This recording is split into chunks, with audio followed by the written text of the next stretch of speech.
Hi everyone, and welcome from Group 11. I will present the first part of the slide, second article, third yeah, and last is Lin. Table of contents. First, purpose statement. Second, factors that influence retirement decisions. Third, suggestion. The overview of the study. During the COVID-19 pandemic, there were 4 withdrawal facilities through Employee Provident Funds (EPF). There are IRES study, ICNA, ICHITA, and special withdrawal in assisting the employee in sustaining their living. It has been highlighted that these actions can contribute to the latter effect of pensioners with fewer retirement savings in their old age. EPS, also known as the Employee Provident Fund, is a social security organization that provides retirement benefits to its members. There are an estimations for the end of 2021 show that the savings will be spent within 2 to 3 years. Only 3% of EPF contributors can afford retirement. Labor supply. The number of hours that individuals are willing and able to work at a given wage base. Factors that affecting the retirement decisions, demographics, weights, preference, and retirement benefits. First, demographic. Demographic factors include age, gender, education level, and family responsibilities that can significantly influence labor supply decisions. According to the Malaysian Average Salary Survey 2023, salaries are different by gender depending on professional skills because some jobs cannot be replaced by everyone. Based on education, based on work experience. Now we move to wages. Wages can be defined as the price of labor. The overall impact of a change in wages on labor supply will depend on the relative strength of these two effects, the substitution effect and the income effect. Substitution effect refers to the change in the number of hours worked due to a change in the wage rate, where higher wages encourage more work. Substitution effect is often seen in service industries that are willing to give up vacations and work on public holiday not only because the work is mandatory, but also because the salary is 3 times that of normal days. Assalamualaikum warahmatullahi wabarakatuh. My name is Nuratika Binti Anduanza. Number matric S64378. I will continue to elaborate more the factors that can influence labor supply. In addition to unemployment due to layoff and budget cuts, excessive consumption and lack of saving habit also contributed to the financial crisis. The rise in the number of suicides during this period will lead to a decline in labor supply in the future.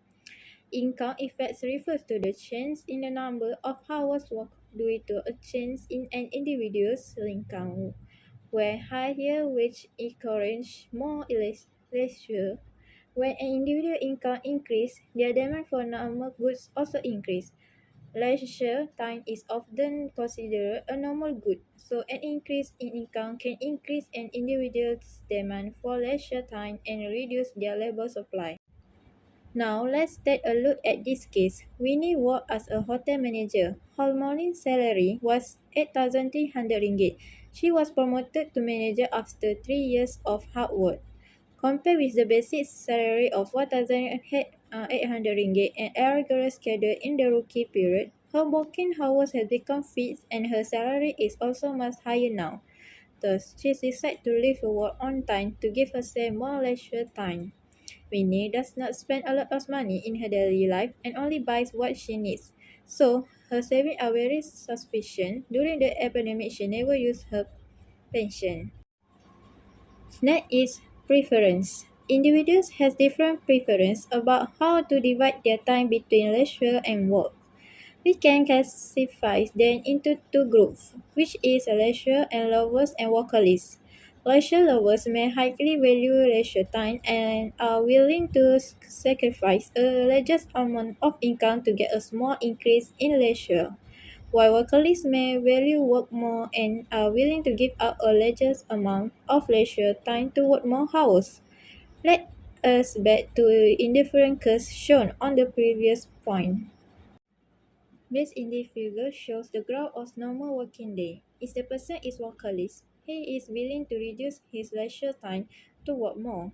Even though the income is only increased a little, we can see that the slope is flat. The second figure is show the graph of special holiday if the person is a leisure lover. He is willing to get high opportunity cost, which means reducing working hours and sacrificing a largest amount of income to get a small increase in leisure. We can see the slope is steep. This could lead to different incomes for people with different preference, affecting the amount of EPF. From the diagram above, we can conclude that the vocalist may cause labor supply curve shift to the left, while leisure level shifts the labor supply curve to the right. During the pandemic, people took out their pension for emergencies. After the epidemic, leisure levels may also become workaholics in order to supplement living expenses. From a logical point of view, workaholics has a better chance of retiring early, but it does not rule out that their love of work makes them decide to delay retirement. The next one is retirement benefits. Retirement benefits can come from a variety of sources, including government programs, employer provide pensions, and personal savings. The specific design of this program and their eligibility requirement can influence labor supply decisions. The availability and amount of retirement benefits can influence labor supply decisions by affecting an individual's financial security in retirement. When an individual has access to sufficient retirement benefits, they may choose to reduce their labor supply or retire earlier than they would otherwise. For example, if a government program provides generous retirement benefits but requires individuals to retire at a certain age to be eligible, this can create an incentive for individuals to retire at that age. In, on the other hand, if a program allows individuals to continue working while receiving benefits, this can create an incentive for individuals to continue working past the traditional retirement age. Next one is why important to grow EPF saving. In Malaysia, the minimum target basic saving for EPF members at age 55 is 240,000. Based on the average life expectancy of Malaysians, this amount is considered sufficient to support our basic needs for up to 20 years after retirement. This amount is a guideline for our basic need and does not include extravagant spending.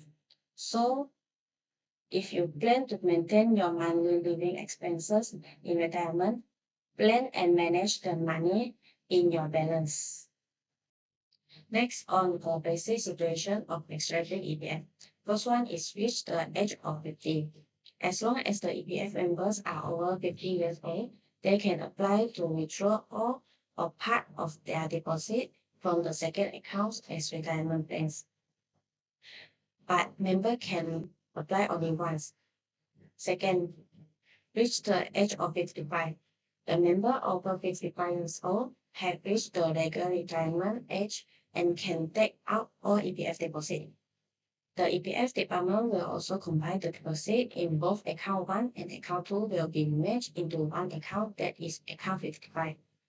Members can withdraw the deposit in their account 55 at any time and they can choose to withdraw it at one time by stretch or regularly. Third, reach the age of 60. If reached retirement age but haven't retired, the EPF department will open account amounts for those members who continue to work.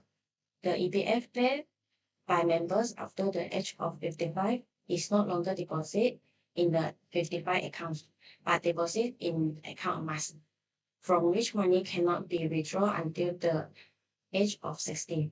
Members who are over 60 years old can take out the deposit in the account amounts and the account 55 at any time.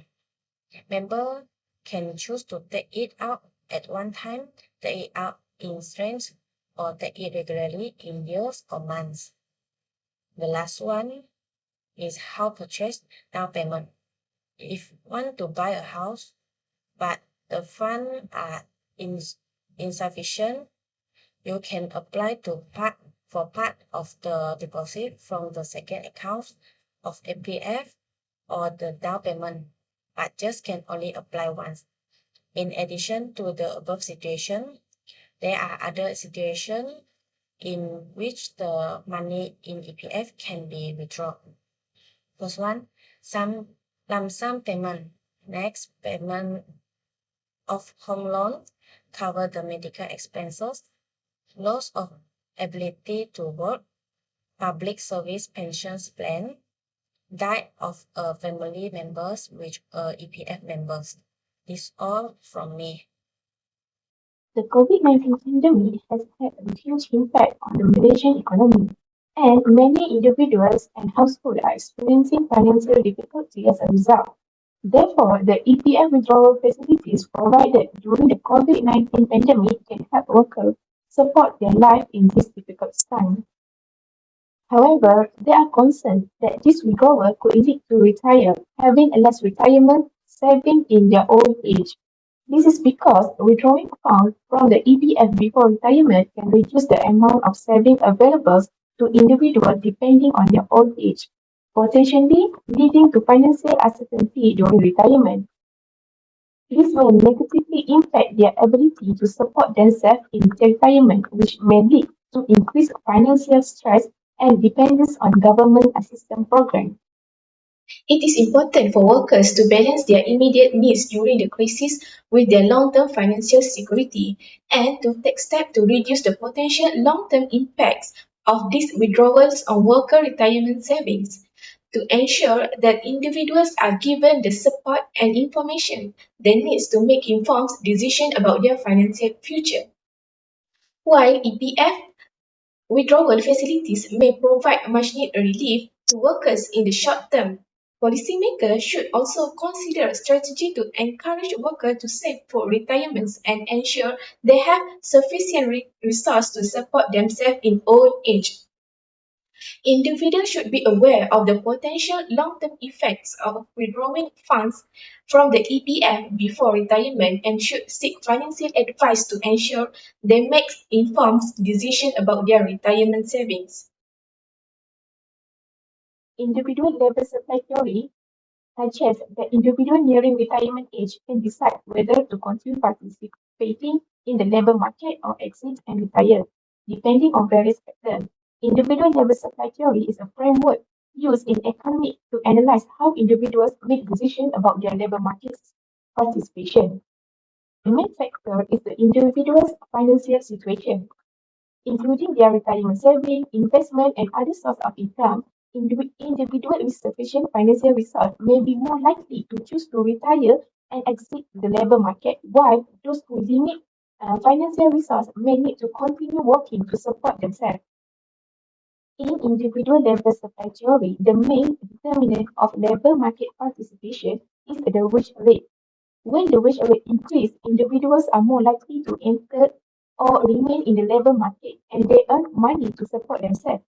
However, in the context of optional contract, individuals may continue to work if they find their work rewarding or need to supplement their retirement income. The relationship between wage rates and labor market participation is not always straightforward, As other factors such as job characteristics and family responsibility can also influence individual decisions about how much to work. Some individuals may choose to exit the labor market and retire if they face health or personal problems that make work difficult.